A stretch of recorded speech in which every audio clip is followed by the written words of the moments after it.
Welcome back to Wheelhouse. Today we're putting the spotlight on a motorcycle that has stayed popular for a long time because it does the basics so well and it does them with style. The 2026 Yamaha V-Star 250. This bike is for the rider who wants that classic cruiser look without the classic cruiser intimidation. It's low, it's light, it's easy to understand, and it brings something to the table that a lot of small, beginner bikes don't. A real V-twin engine feel. Yamaha positions it as the only V-twin in its class. And whether you're brand new or you've ridden for years, that V-twin character changes the whole experience. It's not just transportation. It's that steady rhythmic pulse under you when you roll on the throttle and hear those pipes. Let's start with what you're sitting on. The heart of the 2026 V-Star 250 is a 249cc air-cooled 60-degree V-twin paired with a single 26mm Mikuni carburetor and a 5-speed transmission. That setup is old school and Yamaha isn't pretending otherwise. But old school can be a feature when it's proven. Air cooling means fewer moving parts and a simpler layout. The V-twin layout gives it a different feel from the typical small, single-cylinder bike, and the 5-speed gearbox is spaced, so you can ride without constantly hunting for the perfect gear. Now, Wheelhouse honesty. You don't buy a 250 cruiser to break land speed records. You buy it because you want something that's friendly at low speed, comfortable around town, and easy to own. This bike is popular because it gives confidence. And confidence is everything when you're learning to ride. The first confidence number is seat height. The V-Star 250 sits at 27.0 inches. That's low. That's the kind of height that lets a lot of riders get both feet down. Easily it stops, and that matters more than people admit. A beginner doesn't usually crash because they don't understand horsepower. They crash because they get nervous. At a stop sign, the bike leans a little and panic takes over. A low seat reduces that whole problem. It lets you relax, breathe, and focus on building skills. The second confidence number is weight. Yamaha lists wet weight at about 324 pounds, with the California version slightly heavier. Wet weight means it's closer to how the bike feels in real life. With fluids and fuel at this weight, the bike is manageable in a driveway, manageable in a parking lot, and not a nightmare to pick up or correct if it starts to tip. It's also easier to maneuver into a garage, easier to park on uneven ground, and easier to push backward than the heavier cruisers. That looks similar but weigh a lot more. And then there's the stance. You've got a stable wheelbase at 58.7 inches. That helps the bike track straight and feel calm when you're cruising.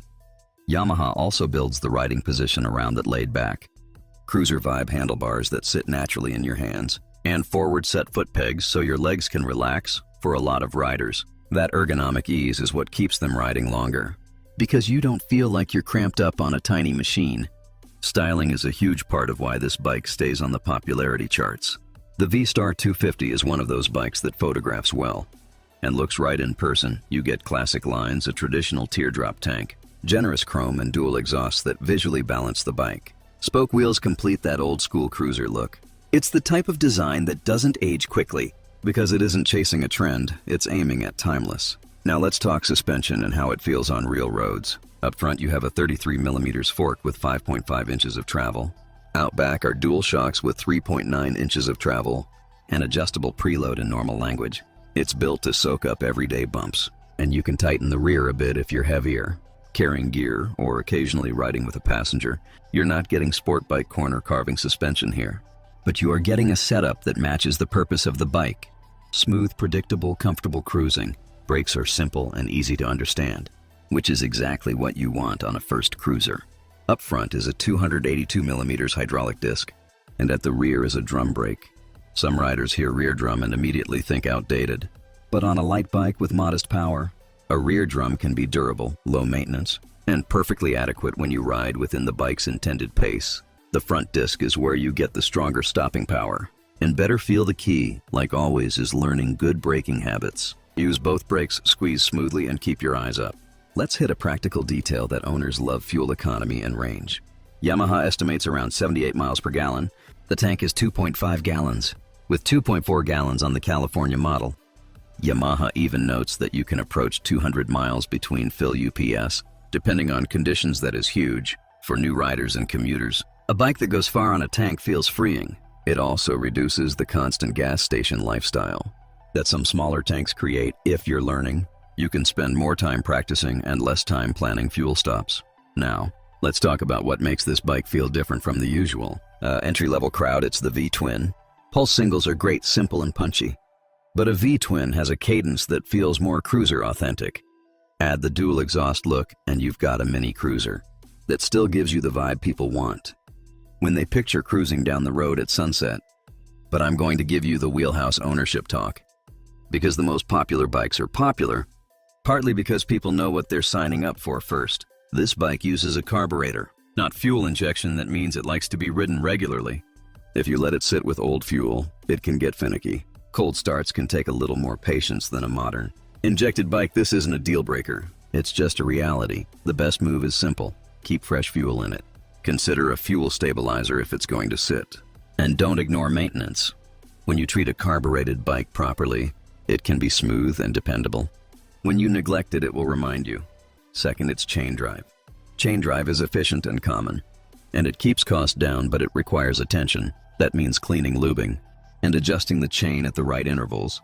Here's the upside. It's a straightforward skill, and once you learn it, you'll feel more connected to your motorcycle and more confident as an owner. And in the long run, chain maintenance is cheaper than people fear, especially compared to ignoring it and replacing parts early.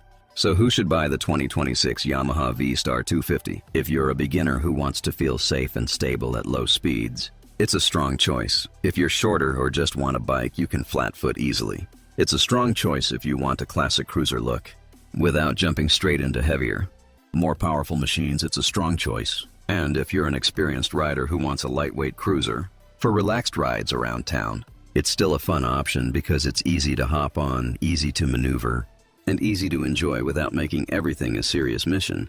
Who is it not for? If your life is mostly high-speed interstate commuting, if you want strong two-up touring power, or if you want modern features like fuel injection and advanced electronics, this may not match your priorities. This bike's popularity comes from simplicity, style, and approachability, not from tech or maximum performance. Here's what I love about bikes like this. They're often the ones that actually get ridden. A huge bike can be impressive, but if it feels heavy or intimidating, people ride it less. A V-Star 250 invites you to ride. It invites you to practice. It invites you to take the long way home. And when a bike does that, it becomes more than a purchase. It becomes part of your routine. So if you're shopping in 2026 and you want a small cruiser that looks like a cruiser, feels like a cruiser, and treats you kindly while you learn, the Yamaha V-Star 250 continues to be one of the most sensible and most loved choices out there. That's the 2026 Yamaha V-Star 250. Wheelhouse style. Ride smooth, ride smart, and I'll catch you on the next one. Often the ones that actually get ridden. A huge bike can be impressive, but if it feels heavy or intimidating, people ride it less. A V-Star 250 invites you to ride. It invites you to practice. It invites you to take the long way home. And when a bike does that, it becomes more than a purchase, it becomes part of your routine. So if you're shopping in 2026 and you want a small cruiser that looks like a cruiser, feels like a cruiser, and treats you kindly while you learn, the Yamaha V-Star 250 continues to be one of the most sensible and most loved choices out there. That's the 2026 Yamaha V-Star 250, wheelhouse style. Ride smooth, ride smart, and I'll catch you on the next one.